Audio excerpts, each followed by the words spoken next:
Brief history of Vallarpadam. The National Shrine Basilica of Our Lady of Vallarpadam is popularly known as the Lords of Kerala. It belongs to the Archdiocese of Varapalli. People all parts of Kerala and outside, irrespective of caste and creed, come here to seek the blessings of Mary, the Mother of Jesus, traditionally known here as Vallarpadathamma.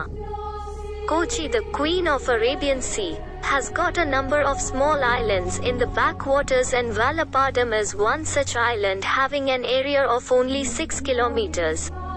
On it stands the magnificent Basilica of Our Lady of Vallarpadam. Till 2004, the access of Vallarpadam was only by the regular boat service, of course, though the breathtakingly beautiful backwaters, after the construction of the Gosri bridges, make the access a lot easier and faster. It is with the arrival of the Portuguese missionaries by the end of 15th century the mass conversions and Latinization started in India. The Portuguese were both colonialists as well as strong Christians specialized in church architecture.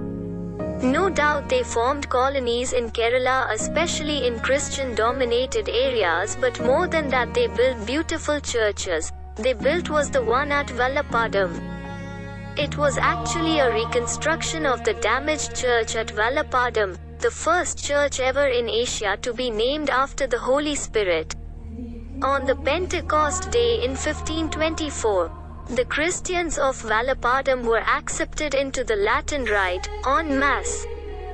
And to commemorate that event, the Portuguese missionaries dedicated an altar to Our Lady of Ransom, venerating it with the portrait of Blessed Virgin Mary of Mercy, which they had brought from Portugal. Many people experienced miraculous healings, others a strong sense of protection after praying at this altar. From that day onwards, the Holy Spirit as well as that of Our Lady of Ransom is being celebrated with much solemnity.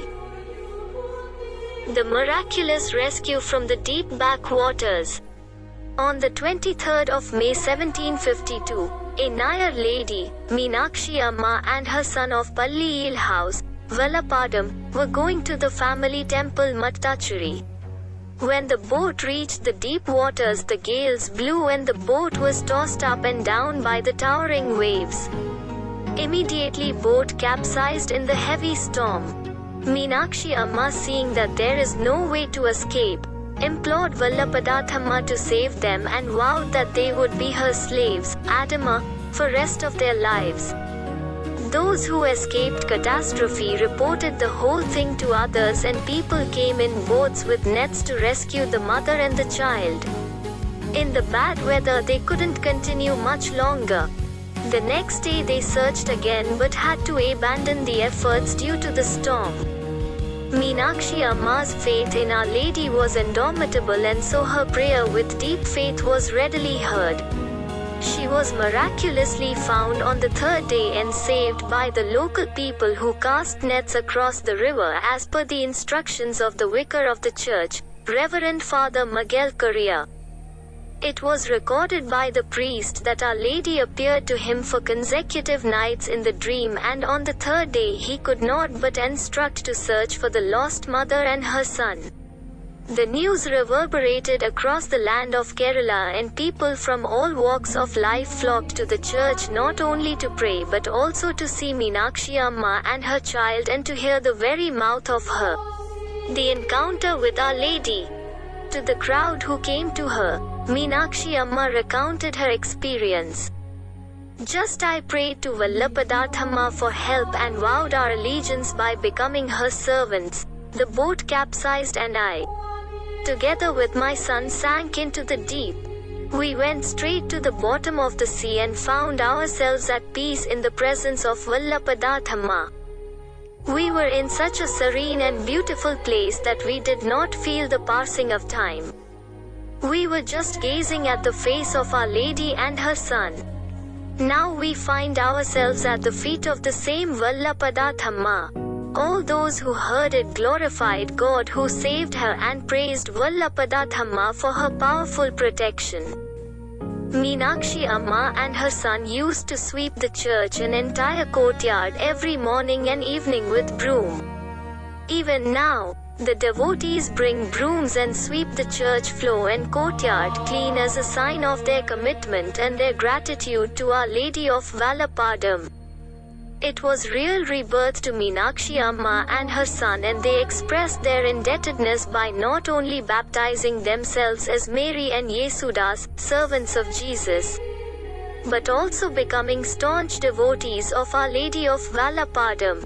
Faithful to her promise, they lived the rest of their life at the churchyard praising God who has done marvelous things for them. According to the elders, Yesudas expired at the age of 16 and Meenakshi Amma lived her full life and went to receive her eternal reward at the ripe age of 72. In order to make this miracle ever fresh in the minds of the people, a local painter, with the permission of the church authorities, added the picture of Meenakshi Amma and her son to the Portuguese portrait at the shrine. The portrait of Vallarpadathamma was thus made complete. The generations of lineage, most of them even now Hindus, surrender their newborn babies as Adama of Vallarpadathamma and offer buttermilk or samba ram in a wooden boat to the devotees on the day of the annual feast of Our Lady of Ransom, the beginning of Adama. Devotees flocking to this shrine day in and day out started to perform this ritual to receive Our Lady's protection. Those who would like to surrender themselves as servants of Our Lady of Vallarpadam have to come with deep faith in God and be ready to live a life total surrender to the will of God. Closely imitating the life of Mother Mary, they would kneel before the priest who lays hands of their heads, makes the prayer and sprinkles holy water, and thus accepting them as Adama, slaves or servants of Our Lady of Vallarpadam. The devotee offer themselves as Adama for various reasons. Some to receive certain favors and some to show their gratitude. Just Our Lady's powerful protection miraculously saved Meenakshi Amma and her son from catastrophe as they vowed to her servants. People, those who sail and are engaged in hazardous works, surrender themselves at the feet of Our Lady. Pregnant mothers and childless women seek special protection and blessings from her. Countless families believe in the powerful intercession of her, especially in marriage crisis. Hundreds of couples come here to thank her for the happy marriage they were blessed with. Many are childless parents who come to the feet of Our Lady ardently praying for the gift of parenthood, and indeed, they are blessed with children through her intercession.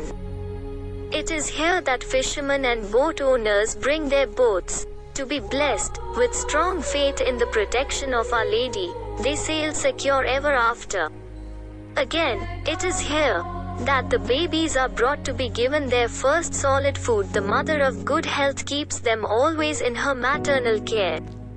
It is here, at the sanctuary of the Seat of Wisdom, that the young children are brought for their initiation into the letters and academics.